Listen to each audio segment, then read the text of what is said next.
episode of DNVR Avalanche at the Rink podcast. Meghan, Angley, and Jesse Montagno are here literally at the rink yet again. How are you doing? I'm good. We got the media room to ourselves. We didn't have to go find a little corner of the building anywhere. We still had to work for it. We had to be patient, but it gave us some time to regroup. But I'm really glad we got to use this room. We had to work for it. That's great. We kicked people out. Yeah. Optional-ish practice today. Like there was a lot of guys on the ice. But yeah, I don't know. Not everybody. A lot of maintenance days today. Teams leaving for San Jose. So yeah, no, it's a good day. It's nice outside, and it's kind of a nice little low impact day for us to do some at the rink. I'm excited to get into it too, because one thing of note is how many people are traveling on this trip among the injured players. Yes. I think that's an exciting piece of optimism, and it'll lend itself to our eventual Gabriel Landeskog conversation. Yep. But what did you make of that incredible question from Evan about who all is going to be traveling?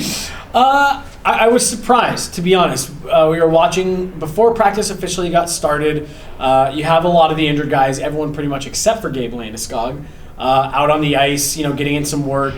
But it was real light work for Manson, for Lehkonen, for Francouz. No pucks for any of those guys. Obviously for Manson and Lehkonen, it was just a lot of skating, a lot of power skating. For Francouz, it was a lot of angles and lateral movements and things like that. So I figured that one or two of those guys would make the trip. For all three of them to be going, I think that's encouraging. I don't know if I'm expecting. I think Lehkonen could play. He's the only one that I think Lehkonen is the only one, Meghan, that I would say I think he's going on the trip because he might play. The other two, Manson and Francouz, I think that's about, hey, they're starting to get back into the rhythm. We want them around the team. Right. We want them taking reps. 7 games to go. We don't have a lot of runway here till the end of the season. So that's what I think on Francouz and Manson. But I do think for Lehkonen, this is a sign that he could be back in the lineup before they come home. 2 games in San Jose, a game in LA, a game in Anaheim. I think maybe that last game of the trip you could target as a potential Lehkonen return. Do you think it's feasible to Francouz could back someone up without the expectation that he gets in gameplay? Yes, I would say so. Just based on what we've seen now in the last few days, him on the ice. Yeah, I think that's a good. It's a good question, because I think maybe the LA and Anaheim games, you could see him backing up. And it could be too, depending on, because he's going to be with the group skating while they're traveling, which is good. Taking shots, seeing how he feels. Maybe it's going to be a game time decision type thing too, if he even dresses for any of these games or not. But right. I think it's like you said, it is important this time of year for the team to be getting around one another. I thought your question too about taking to the road and having the team together in this way held importance, because not just in the team dinners and the time spent together away, but also leading up to this and having this gala and the charity brunch are these team events that aren't games that I think are important for them this time of year. Not that there's been any sort of issue with team building, but I think it's good to have a reason for them to get together that isn't always the intensity of games. And so I know Jared Bednar's answer to it was a really simple answer, but I think that this is a valuable time of year for them to be taking off like this. So we've talked to Jared about this kind of stuff in the past, and he has mentioned that he likes starting the season with a lengthy road trip for exactly what you're talking about. Let's get away. Yes, it's not like they want to get away from their families, but let's get away with our group, with our team, and the dinners and being at the same hotel and things like that. And I remember even guys talking about that with the Sweden trip from a few years ago, and then to a different extent this year with the Finland trip. I think that Finland trip just had a completely different vibe to it because of the long postseason, the short off season.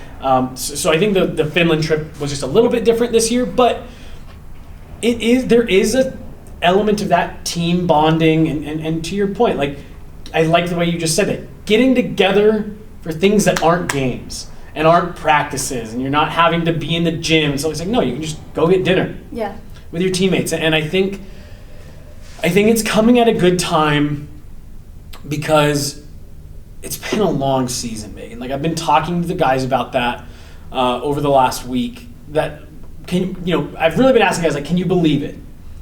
And I have unanimously gotten no. I can't believe this is where we are. And a lot of the guys are saying it both flew by and it feels like this has been never ending. I had a great perspective, I thought, kind of put on it today, that the time feels like it went by fast, but the games have felt, again, kind of like never ending. It's just been this endless cycle. And again, what a player told me today was it's been a whirlwind of a season too. It's been a roller coaster, ups, downs, good winning streaks, tough losing streaks. The injuries, yes, everyone deals with injuries, but what that has meant in terms of players cycling in, the locker room has looked different every week. We went through a stretch there, Megan, at the beginning of the year where the lineup was different every single night. And so I do just think it's like we know this is the team. This is the group. We know who it is. You're short Landeskog, unless he's going on the trip, which Jared didn't specify. So let's just assume he doesn't. The group that's out there, that is the group, minus Gabe Landeskog. Take a deep breath. You know what I mean? Like, it's been a crazy season, but we're here. We're at the end. This is the last road trip. I know you have the one road game against Nashville to finish it. Like, the last road trip. Take a deep breath. Everyone get on the same page. And let's go into the postseason. And so I do think, to your point, Jared downplayed it a little bit, but I don't think it's nothing.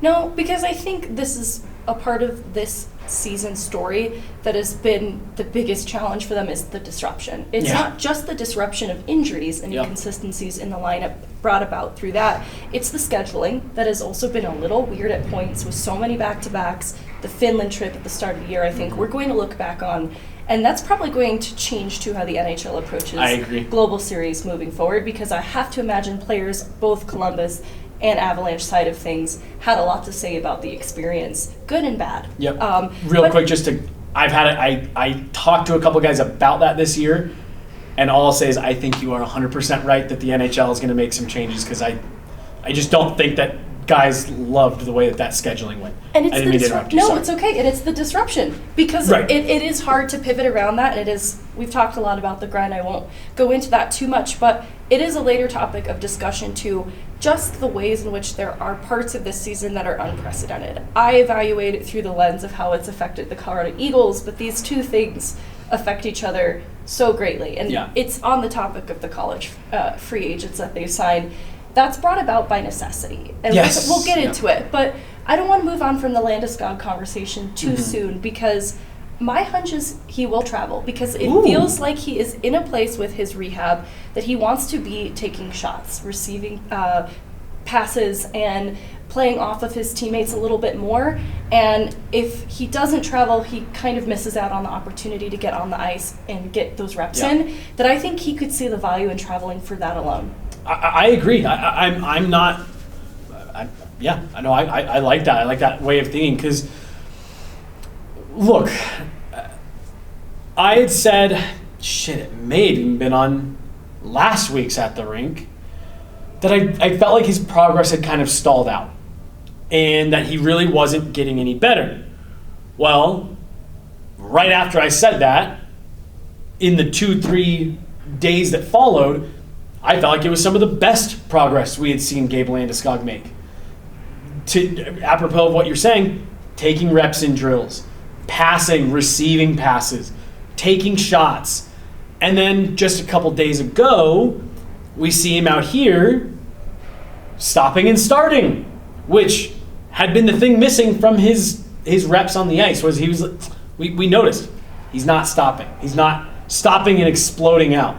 The one caveat, he didn't run through any of those drills leading with his right leg, but still there's progress there. And I think I agree with you you've sold me on him going on the trip, because I do think he is at that point, and if he didn't go, not that that'd be taking a step back, but it's like, why stall that out? The team's going to be gone for so long. Especially if you are seeing inches of progress being made. And I'm glad you brought it up, because I read it in your piece. You went into that a little bit more in detail on some of the progress you saw just kind of in this last week. So hopefully Landeskog does travel.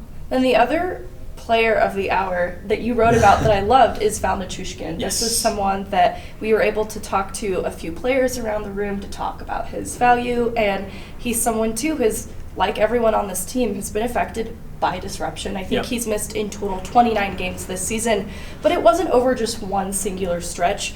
He sort of had this, went down in late October, then this failure to launch in like late December, missed November, a quiet January, and then he really started to turn things on late February.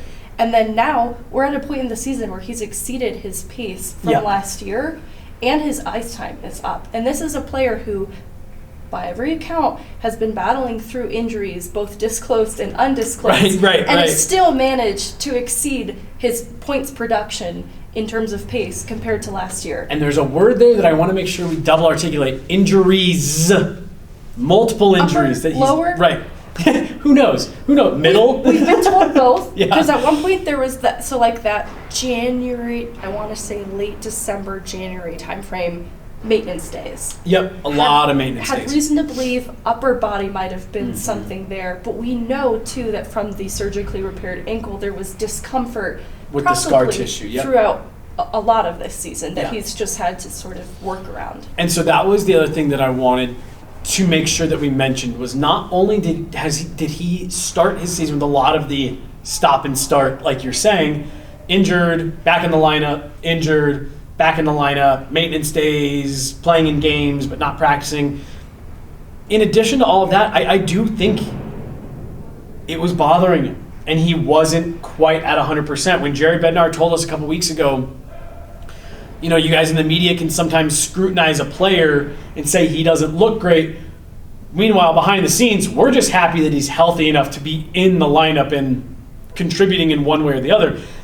I think that was a little bit of a nod to Val, because I think there was a lot of that conversation earlier in the year of just signed this new deal, he's getting hurt a lot, is the production actually going to match on this 7 more years? Right.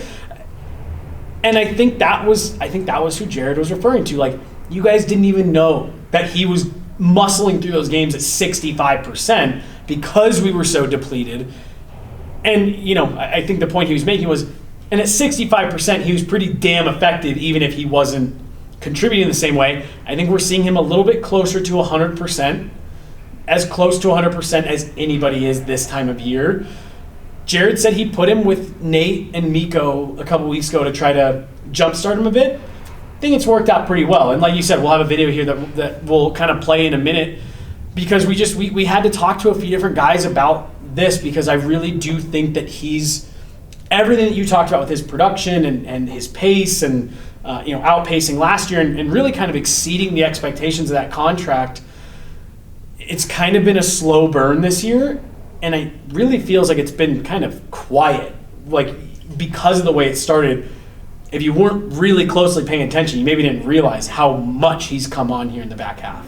I think the pressure of that contract loomed so heavy over his shoulders for a significant portion of this year that people, maybe it's interesting because people had to be in the back of his mind. Right, it had to be in the back of his mind, but people weren't keying in on it so closely either that it drew a lot of attention to him, other than he just doesn't look quite 100%. Yes, yep. I don't think there was a ton of buyer's remorse being reflected in the fan base and the perception because of this contract, but it's interesting, though, even among the time he's missed, that he has been able to do what he has in this back half of the season. Because it's, even when he gets moved on that second line, the reason being it is to add a heavier forechecking presence to that, and it's not because he hasn't exceeded expectations on the top line with Mac and Mikko, right? Because there's a lot of trust put in Val there, because these are two players individually tracking down their own records, and they're on the doorstep of it, and that is made possible by having a line mate that they trust there as well. Like,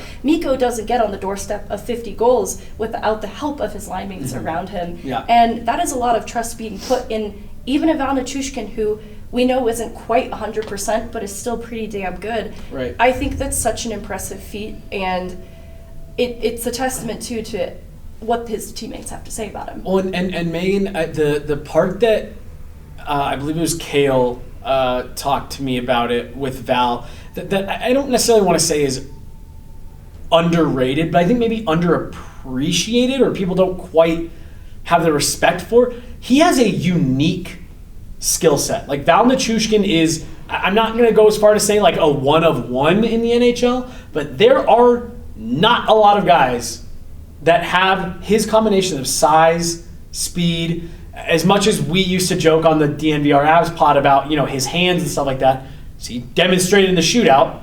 Dude's got some soft hands. You know, he can score. The way he digs pucks out, you know, below the goal line, he really is kind of like this. I liken him a lot to Gabe Landeskog, maybe without the net front presence and tips and stuff like that, but just, my goodness, is he hard to play against. He's on your hip constantly. He's so strong on the forecheck. He gives the Avs and those guys that you're talking about, Mikko Rantanen, Nathan MacKinnon, you know, even Cale Makar, he just gives them a different element of playmaker that a guy like, say, even Connor McDavid, Austin Matthews, they don't have a workhorse like that who can go out there and just be a massive pain in the ass to play against. And I do just think that, like, that, what Val Nichushkin is to the Avs, you don't find that on a lot of NHL teams. And that's the part where I do feel like, maybe, like I said, maybe it goes a little underappreciated, that he's a big guy who moves really well and is very good on the defensive side of the puck, but doesn't lack offensively. He's more than a point per game player this year, you know, for himself individually. And that was the part to me that stuck out when Cale went there immediately. Just like, hard to play against. And I think he could end up being, again, a huge X factor for the Avs in the playoffs. And you look to when this was a player who was drafted in his time earlier in Dallas, the goal scoring in the offense was just not there. Mm-hmm.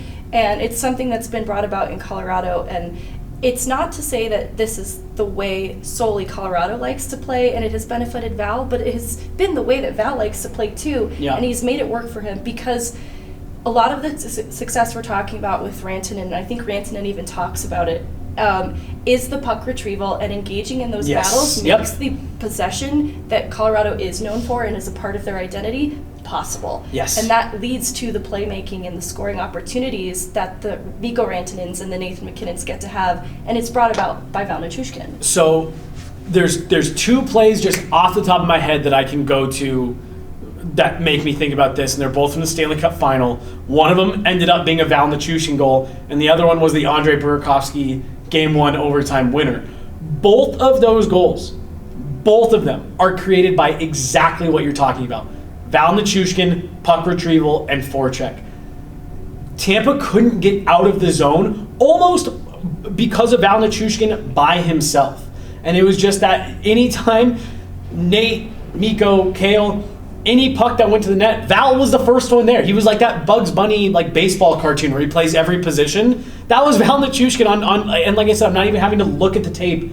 That's how dominant I remember each of those shifts being relative to what you're talking about. And I just think that's a huge thing that maybe not enough people give the credit to Val on, is your superstars get a lot more puck touches because of the work that Val Nichushkin does below the goal line.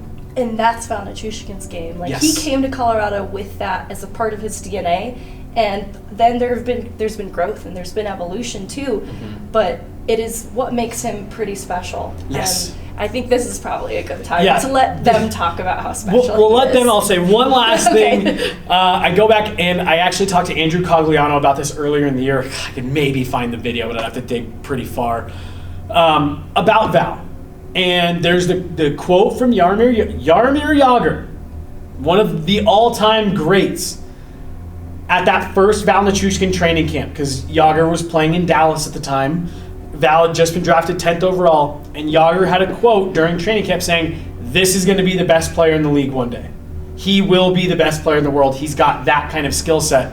And when I asked Cogs about that earlier in the year, Cogliano said, go back to the Stanley Cup final, and I think there's 3 or 4 games where Jaromir Jagr was right. He was the best player in the world in that moment. And that's just incredibly high praise. 1 from Jagr, and then 2 from a guy like Andrew Cogliano, who I certainly take his word on guys who work hard, put in the effort, have the skill, and so that's high praise from your peers. And I think with like an Andrew Cogliano type, he's played opposite of players that he has a really good sense Yes, of who's that's so a great difficult to point. play against. Like, he's fortunate to play on this side of things with a Val Nichushkin, but I'm sure he's played opposite of a Val Nichushkin or a Val Nichushkin type before and can really Attest to that. attest to why that's so important. Absolutely, yeah. So yeah, we'll go ahead and run that here, and yeah, let you guys hear. I think it's Cale, Nate, Miko, and Jared talking about Val. What can you say about Val? Big outing for him. He really seemed to step his game up last in the postseason. Yeah, Val's been good for us. I think he's obviously a force, and when he has that physical presence every night, he's one of our top guys. So it's that kind of the forechecking threat, and then also that threat that he can be around the net that he's kind of gotten back to now. So that's good to see. What makes him so hard to defend? Is it just that such a big frame and he moves so well? Yeah, he can protect the puck well. He's, like I said, he's lethal and rolls off as he can be, and when he's using his body in the corners, nobody can really get the puck away from him. So, and he knows that. And when he's on his game, he's, like I said, he's one of our best players. His puck protection and big body. He's very good down low, and he likes to go to the net front, which is good. That's what we need, especially when Nate likes to roll high and play high with the D. Me and Val try to get to the net more and try to get deflections, try to keep pucks alive. But yeah, it's been good now, a few games. You said you were trying to jumpstart Val, last week or 2 weeks ago, and certainly looks a little bit more comfortable now. Yeah, I've liked his last few games. I think more assertive again as well. Excited to play with Mac and Miko. I think he had 2 assists the first night. He had 2 goals the other night. It's just a confidence boost for him, and to be able to get back on the board, you can see the energy coming back in his game offensively. Can you move up the shootout depth chart at all? Yeah, probably. Yeah, he's been great. I know he had a couple injuries this season, so it's hard to get into a rhythm, but I think he's starting to find his rhythm, and he's always been such a hard worker, and both sides of the puck, forecheck, back checking, such a good defensive player, and obviously the points are coming now, but I think his game was always there, and he looks great. Did you know he had that move in the bag to pull out the shootout? No, it was nice though. It was great. It was nice to get that win for sure. Did you know he had that move in the kit in the shootout the other night? To be honest, I was telling him after, he sucked me out too, because I thought he was going backhand, and then he sucked that back forehand. But I mean, for his advantage to have such a long reach and a long stick, to have a goalie commit to one side like that, and then just swoop it to the other side, it's so lethal. So it was pretty sweet to see. All right. So another player, this news is maybe a little dated because it happened a couple weeks back, but I still wanted to talk about Cale Makar being voted the top defenseman. Yeah, because absolutely. He earned almost, such a significant part of the vote as voted by other players that it isn't surprising to anyone within the Avs fan base to see that, though it is sometimes surprising to see him get recognition outside of Colorado. It's among players. It's, again, the conversation of when you play opposite somebody like that, you really come to appreciate just how good they have to be at what they do, especially if you do it yourself. Yeah. And so he earned 63.9% of the vote, and I think it is a little bit funny that this vote also took place so early into this season. Yeah. Because I don't think the results would have been that different from what they were. I agree. So what I found the most fascinating about all of that was, did you look at any of the other rankings or polls or anything? No. Cale Makar getting 63.9% of the vote was far and away by a huge margin. That was the largest margin You're right. that any player grabbed the top spot in any of the categories. Best player, most clutch. I don't remember what all there was 7 or 8 categories that players voted on, and in almost all of them, I think Connor McDavid had one of them where it was like in a game 7 overtime, who's the one player you'd want on your team, and I think Connor McDavid got like 27% of that vote. That was the next largest like margin of victory on any one single category. That was what I found the most fascinating relative to what you're talking about. Not only did Cale Makar's peers say, you are the best defenseman, but no other player had that much support for being the top fill in the blank. And that was the part to me that I found most interesting was, wow, more than half of the players in the NHL don't even really think this is close. It's interesting because obviously the vote happens really early into this season, so nobody's voting with the understanding of what happens this year, but we have it now in real time as we talk about it. And he's like a Valeri Nichushkin in that he has also missed stretches of time, not significant time, but it's been disruptive and it's been of concern at points because of concussion protocols. And he's still, I don't want to say he's exceeded his pace because it fluctuates because there are still games left to be played, but he is inching past it ever so often, like every few games or so, because he's had a couple quieter games, but he's still sitting, I want to say, at 3 points in the last 5 games. Yep. So it still hasn't actually been that quiet, just quiet maybe for Cale Makar. And so even still, I think he is going to exceed his points pace, even with the time missed, compared to last season. And that is with a lot of responsibility in the ice time that he's had to take on because of the injuries. Leads the league in ice time per game. That has not changed this season, even when they have had reinforcements come back into the lineup. It's gotten better. It's alleviated some things for him, and I think that's where we've seen the offense trickle back into the level that we're familiar with.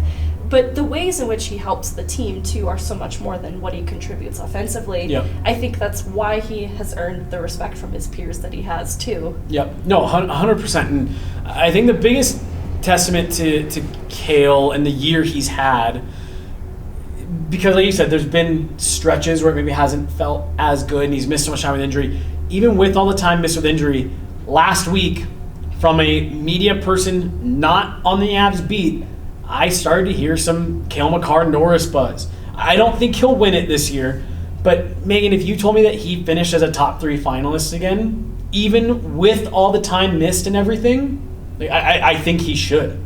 And that's not just me being a homer. You look around the league, and I still think he's the best defenseman. Erik Karlsson's having a really good year. There's guys having good years. But I think, again, that poll and him coming in with almost 64% of the vote among NHL players, like I think it's pretty obvious who the league's best defenseman is. Again, he leads the league in average time on ice per game. You said he's approaching his points pace from last year. He kills penalties. He plays on the power play. He's out in the last minute of regulation, the first shift of overtime. He truly does it all. And we were having this conversation in the press box a few nights ago. Connor McDavid's the most talented player in the world, no doubt. No questions asked. I think you'd be extremely hard-pressed to find anyone who would disagree with that. I genuinely, Megan, this comes from 20-whatever years of watching a lot of hockey. I think there's an argument right now today, Monday, April 3rd. Is it really just the 3rd? Jeez, I thought it was way later than that. 2023, I think you could make an argument that Cale Makar is the most complete player in the world. Has the biggest impact goal line to goal line. And I think, we talk about it, we view this from the lens of we are so lucky to cover a team that he happens to be on. Yes. It makes our job really easy. Yep. But you look at the way that his head coach trusts him in all situations. Mm-hmm. There's a reason he's running PP1, and he's also out on the penalty kill, out late in games, in the 3-on-3 overtime. Occasionally, when the shootouts run long enough, he'll go in that too. He'll go in that too. And there's a reason he leads the league in ice time, too. It's because it is not that he is just a good offensive player. He also is trusted defensively, much so that he is used in all of these situations. His defensive game is so underrated. It's much better than people give him credit for, because I think people have trouble coupling being good 200 feet. Yeah. That's why Erik Karlsson absolutely belongs in the Norris conversation. Sure, yeah. But is his game as complete as Cale Makar's? I would venture to say no. No. That's where I would be at with it personally. Well, and to be honest with you, Megan, like the numbers support that too. You know what I mean? Like, you know me, like I'm not a huge analytics metrics tell the story, but there just is no other player. Again, statistically, the numbers flush this out. That say like there's nobody that is as good in their own end as they are offensively as Cale Makar. And if you need a goal late, if you're down 1, you need a goal late, you roll Cale Makar. If you're up by 1, you need to defend a 1-goal lead, you roll Cale Makar. Like, that's the level of trust. I really like that you made sure to mention that with Jared Bednar. That's how much Jared Bednar trusts Cale Makar. Whether we need one or need to keep one from going in, you are the best guy for the job. I think that says something because I'm not trying to pick on Quinn Hughes and pull this up again. He's an elite defenseman, offensive defenseman. Those types of guys, they don't have that same responsibility. They're not trusted in that same way. Cale Makar is unique in that sense that he is trusted. O-zone face-off, D-zone face-off, late in the game, opening shift, does not matter. We feel Cale Makar is best suited for it. Does the Avs coaching staff. And looking back at the last few games, I know I mentioned they may have been a couple that were quieter.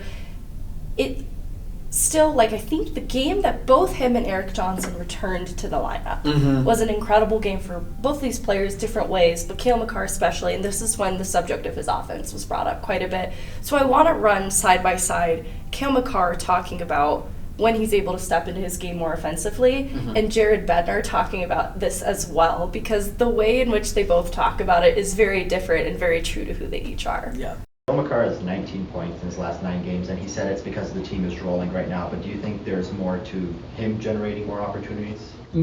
Yeah, no question. I mean, he's being modest. I mean, you see what he does. He just kind of starts taking over the game when we need one or it's a close game, and he starts to push offensively. He can make things happen on his own and for his line mates and guys that are the other 4 guys that are on the ice. He helps drive that, So him getting 19 points, it's just him pushing to help our team have success and pushing offensively to make things happen. And, a lot of it starts with our back end and what they're able to do with the puck, whether it's on the breakouts, the entries, or even in O-zone play. They're such a big part of our offensive scheme that,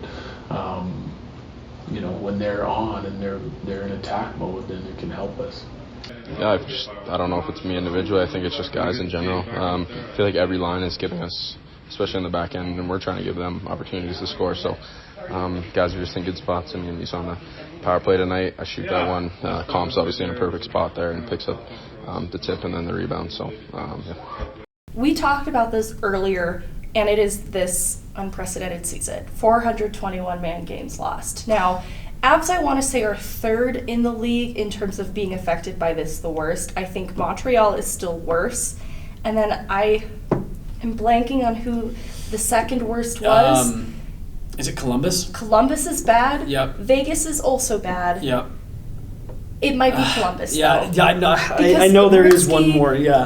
That was is a it huge Pittsburgh? part of it. No, it's not Pittsburgh. It's another Eastern Conference team. But there's only 2 above, yes. basically. And Montreal has had also just a horrific season in terms of injuries. So theirs is quite an anomaly. But Avs, their season still also feels that way. That is a significant amount of games lost to injury. And the players that they lost to. Andrew Cogliano even said today that he was kind of done talking about injuries. So everyone has injuries and all that stuff. But that is just the one part that I do want to make sure doesn't go missed this year. Not only is it an absurd amount of man games lost, it's the players. The Avs did not lose a lot of down lineup guys this year. It felt like it was all top 4, top 6. We were just joking in there, like, you had, and this isn't a knock on Jean-Luc Foudy, you had, I think, 3 games where Jean-Luc Foudy was in your top 6. Sorry, it's not funny. You're like, yeah, no, it's not. Charles Hudon was part of the 6-on-5, like, late in games, pull your goalie, like, Hudon was part of that. That is not a knock on either of those players, but that just tells you, like, no, you weren't having American League guys fill in at the bottom of your lineup. You needed them to play key roles at times in November, December. This has been an insane injury year for the Avs.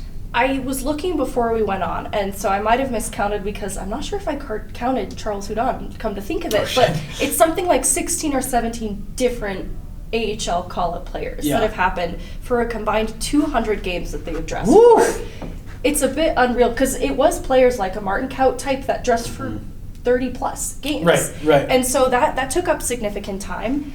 Ben Myers is different in that, understandably, because he is sort of fringe and he is trying to see where he fits. And so the time he has spent with the team has been sort of an audition. It hasn't necessarily been just because the Avs have been injured as well. But overall, you know that is a bit unusual. But it has affected both the Avs and the Eagles so much so that it started out in season. The Eagles were now up to, my count, 14 PTOs in season that they have filled in. That's crazy. Now, the success stories have been Alex Galchenyuk and Cedric Paré. And that's also specific to just the Eagles. We are not expecting Cedric Paré to have any hand in the Avs' success moving forward. But this is just so that the Eagles can ice a team of their own. Since the new year, Brad Hunt, their captain, has only played in 2 games. He didn't even know he was being named captain. He went into the locker room and just had a C on his jersey one day. He was like, oh, sick. It's just been absurd. And so as a result, these PTOs now, not all of them have been success stories too. I've been asked if players in Utah, with the Utah Grizzlies, have been given more consideration in all of this because there were a handful of call-ups earlier in the year to some of the forwards. This is where Nate Klurman actually earned himself a roster spot up with the Eagles. And so the answer is yes, they have been given consideration, and the video coach and general manager of business operations for the Eagles, Steven Petrovic, has helped to introduce some of these PTO options because he's very plugged into the ECHL. Tim Branham, the assistant coach for the Eagles, used to coach with the Grizzlies, is best friends with their head coach. So the answer is yes, they have been paid consideration, but the answer is they're still looking for best options, and that is why there have been 14 PTOs. So there hasn't been an internal option that they felt super comfortable with this year. And the other part of this too, which I mentioned to you several times with you, I love that you continue to bring this part of it up, because it's the part of this that you don't consider. So let's say the Eagles really did tap into the Grizzlies pipeline. Who are the Grizzlies going to put on the ice? Like, when you have these kinds of injuries at the NHL level, it has a ripple effect on the entire organization. 100%. And the Eagles can't just rip 14 guys off of the off the Grizzlies roster, whenever they want. Like, these are all teams trying to be competitive and trying to win games in their respective leagues. And so, when you have this type of these types of injuries at the NHL level and at the AHL level, you have to get creative with where you're bringing players, because you just don't have that many in the organization. Every time there's a call-up to the NHL roster, that means movement somewhere else. It's a great point, actually, because I don't think some of these players that come to mind, like Pfizer and Sekos and Cam Wright, that are down there in Utah and having fine seasons, they did get looked at, but I don't think it's because they're having bad seasons that they get sent back. I think there's a little bit of the adjustment that there are players that are better suited, come in on a PTO, can jump in American League play more immediately, that they felt comfortable with. But it's interesting, too, because I look at the Keith Kincaid transaction, and I've been asked more, why is it that JoJo has been up here with the Avs recently? Isn't that what they got Keith Kincaid for? And I don't necessarily agree. I think that they got Keith Kincaid so that Jonas Johansson could come up and back up with the Avs, because the Eagles also need a goaltender, and they are chasing their own playoff run. And so there is Trent Miner out of Utah that is an option there. but they probably wanted a little bit more security, and so that's where Keith Kincaid enters the equation. And so all of this is, I think, like you're alluding to, is this balance, is when they pull someone from here, they have to replenish here. And so I think that explains Keith Kincaid a little bit, and it explains this influx of these college free agency signings, is where this is all headed. Because these PTOs, as I've mentioned, there are a handful that have not worked out for the Eagles, and the cupboards have grown a little bit bare. This is something that a college free agent signing of last year talked about pretty frankly, I think, when Ben Myers was recalled on this undisclosed emergency loan that wasn't actually necessary in the end, thankfully. He talked a little bit, though, about why he felt a lot of these college players were getting signed all of a sudden. What is it about the organization that's such an appeal for, I guess, that sold you and might be selling seats to the other guys? I mean, quite honestly, it's probably just, they traded away a lot of their prospects in recent years and stuff like that. But, I mean, other than that, it's just I think guys here, it's just a great place to play, not only here, but with the Eagles as well. And the way the organization's run, and I mean, that's the reason why, both teams have been winning recently, I think, too, so. So what is your take, too? Because I know you're not the number one college hockey fan sitting here, right. I think is the fair thing to say. But points have been made about the necessity. Yeah. So, Megan, I actually love that the Avs are doing this, and it's kind of become like part of their like brand almost. And I feel like you can trace it back to Alex Kerfoot. Right, so you're coming off that 48-point season. It's the first year with the new regime. No Patrick Waugh, helping to influence decisions. And they were able to land Alex Kerfoot, who had been drafted. There was a lot of buzz around him. He was electing to go college UFA instead of signing with the Devils. 15th. Yep. So, a little bit of a different circumstance there. But they were able to land him, and they were able to say, we can give you ice time, and we can help make you a full-time NHLer. And they did, right? Alexander Kerfoot plays a pretty prominent role now with the Toronto Maple Leafs. Obviously he was part of the package that brought Nazem Kadri back. And then you look at a guy like Logan O'Connor. The Avs were already on the up, getting back into the playoffs. They signed Logan O'Connor, college free agent from right down the road. And on a contending team, he became a staple in the lineup where, he's at different points this season, I think you could even say he had to take on a leadership role, things like that. And again, he was a captain. He played all 4 years. I think he had a pretty good senior year, right? OC? Decent? I'm actually trying to remember. He might have left after his junior year. Was it his junior year? Yeah, and it was good. Like, he got gradually better, but it didn't jump off the page. It didn't jump off the page, right. And that was the part to me that again, you look back on it now, and that's part of what I think has to make this enticing for players and something that the Avs want to pursue more, because like you said, Logan O'Connor, it didn't scream off the page. Like, you have to get this guy. He played a depth role. He was a hard worker. Good on the penalty kill. My memory serves me right. It was the last year or two that he was in college. Yes. You really started to see the shorthanded goal and uptick and that really strong penalty killer. And they took that and turned that into an NHL regular who, if Logan O'Connor wants, he'll play 10 plus years in the NHL after this, you know? And so I think if you're a college UFA, you're seeing that. You're saying these guys have a track record of doing this. The Avs have identified a type of player, strong leadership, stuff like that. They want to identify captains. Literally, they're poaching so many. Seriously, and I just think that the Avs have struggled to hit on draft picks after the first round. So they're basically saying, we're going to just go pursue the guys that are a little bit more polished, that we can have them jump straight into our system. These are guys that are maybe undervalued, not scouted properly, whatever. We think we can find value in these dudes. And it really kind of frees them up to take either big swings with their draft picks or move your draft picks. Who needs second and third round picks if you're going to sign 3 of the top 10 college free agents every summer? And I say that half kind of facetiously, but really, are you not trying to get this exact level of player out of a third-round pick, second-round pick, you're hoping if you pick a guy in the late stages of the second round like the Avs would be doing this year, you're hoping that after 3 to 4 years you can be moving them into your American League roster and start getting them into the mix. That's exactly what the Avs are doing, and it doesn't cost you a thing other than dollars. And so I'm a huge fan of them doing this. If the Avs just said, we're going to punt on our second and third round picks for the next 10 years to try to bring in win now guys, and then we're just going to go poach the college free agent market every summer, 2 thumbs up from me.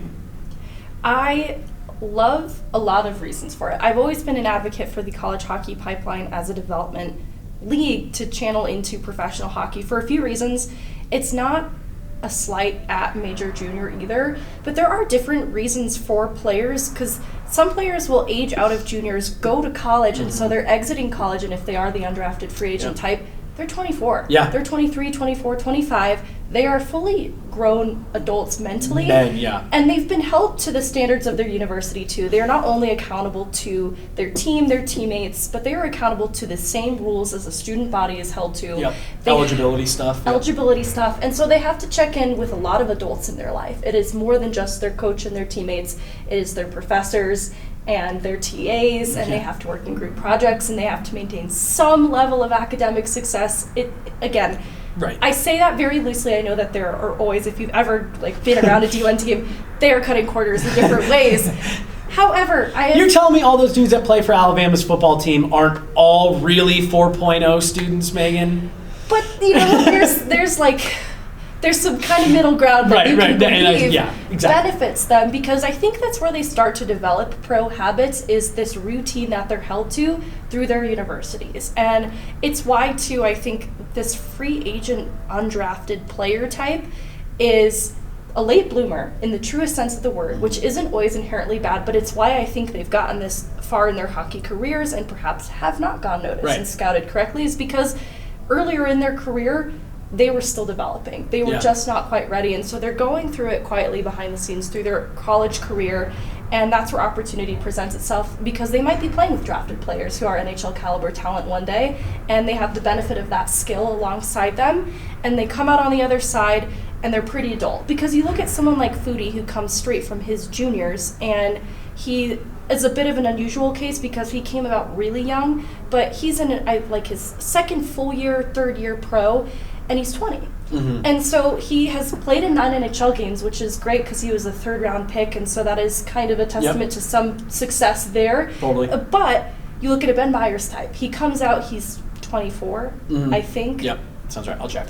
And he's immediately able to get in some NHL games and look pretty comfortable even doing it. He's still not 100% there to be a full-time NHL player, but you see it, it's feasible. Yep. And I think that's some of the benefit of taking the long way to getting there. It's not 24. the only way to do it, but it's why I think there's so much value in seeking out this type of player, because we have some of these guys playing with the Eagles right now, putting up points in back-to-back games, looking pretty comfortable. Yeah. It's a win-win, because the other side of this was these players grinded out in development camps over this summer, seeking out a contract. Now they have a sure thing. They get to get the pro experience immediately. Pro coaching, that pro schedule. It's harsh. It is a harsh change to make, so it's good to get them just into the deep end as soon as possible. And then the other part is the Eagles needed the help right now. Right. Well, and it's the physical maturity of those guys, like you said, that are 24, 23, 25, in some cases, these college UFAs. They're bigger. The size isn't maybe as hard as as it would be for a Jean-Luc Foodie, who's 20. He's still growing. He's still filling out. These are a little bit more mature, bigger, physically, let alone, mentally and emotionally. And then you said something there that sparked a thought for me, but I can't. I can't quite remember, but it's an interesting route to see the Avs really embracing, especially when you've had some success with it. And like you said, the Eagles needed the help right away, and I like that literally in a week, the Avs put some interesting pieces back in the prospect pipeline. Like, I'm not saying any of those guys are slam dunk NHLers, but it it gives you some more pieces back that you can talk yourself into that have NHL upside. And you know, like you were saying, them being late bloomers, they're still developing. You know, just because they went undrafted doesn't mean their hockey career is over. And I wish I could remember what I was going to say. But no, it's been interesting. It's been interesting to watch them take this approach, and seems like players are interested. And you know, Ben Myers had an interesting quote about why he thinks so many players are interested in coming here. Right, and I love that you made mention of it. I didn't want to drive by it too quickly, too, that it's just a great place to play. Yeah. I think because these are highly coveted college free agents that Colorado was able to get, Ben Myers included last year, there is a lot of selling themselves to these players to make it convincing for them to choose here. Yeah. And that's a testament, too, to what Colorado is building, and they have to make a pretty compelling case. Like, you want to play in Colorado, even if it is in Loveland, to start. And even if we can't promise the NHL role one day. So I remember what I was going to say. And when you were talking about the difference in age, the one that always trips me up relative to this, JT Compher is older than Mikko Rantanen. That is trippy. I always forget that.